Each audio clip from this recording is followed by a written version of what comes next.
यवतमाळच्या व्यावसायिकांचं एकनाथ शिंदेंना पत्र. एकनाथ शिंदे यांना रक्तानं लिहिलं पत्र. आझाद मैदानामध्ये दुकानाला परवानगी नाकारल्यानं व्यावसायिकांचा संताप. नागपूर पुणे वंदे भारतला शेगावमध्ये हिरवा झेंडा. केंद्रीय मंत्री प्रतापराव जाधवांनी दाखवला हिरवा झेंडा.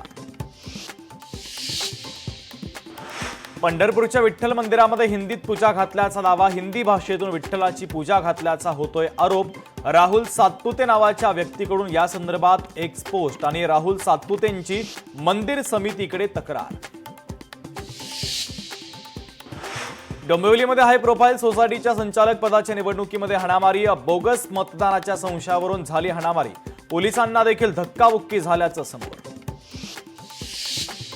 मालाडमध्ये भारतीय जनता पक्षाच्या वतीनं तिरंगा यात्रेचं आयोजन. भाजप युवा मोर्चा अध्यक्ष तेजिंदर सिंह तिवाना यांच्याकडून आयोजन. नागरिकांचा तिरंगा रॅलीमध्ये सहभाग. सीबीएसई बोर्डाचे 2 सर्वात मोठे निर्णय. 9वीची परीक्षा ओपन बुक होणार तर 10वी आणि 12वीच्या उत्तरपत्रिकेचं डिजिटल मूल्यांकन होणार. बोर्डाकडून काही संस्थांची निवड करण्यात येणार. देशातील ट्रॅक्टरला जीपीएस आणि ब्लॅक बॉक्स लागणार असल्याचा केंद्र सरकारचा नवा निर्णय. कोल्हापुरातून सतेज पाटलांचा ब्लॅक बॉक्सला विरोध. ट्रॅक्टर धारकांना एकत्र करून आंदोलन करणार. आमदार सतेज पाटलांचा इशारा. नाशिकच्या एका रिसॉर्टवर सीबीआयची धाड. बेकायदेशीर कॉल सेंटरचं रॅकेट केलं उद्ध्वस्त. 1 कोटी रुपयांच्या 7 गाड्या केल्या जप्त. मुंबईतील रहिवासी असलेले 6 आरोपी घेतले ताब्यात.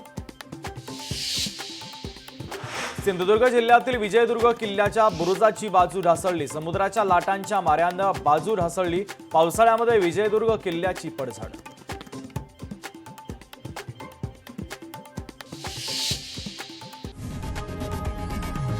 लोकशाही मराठी ऐका, पहा, जागरूक रहा.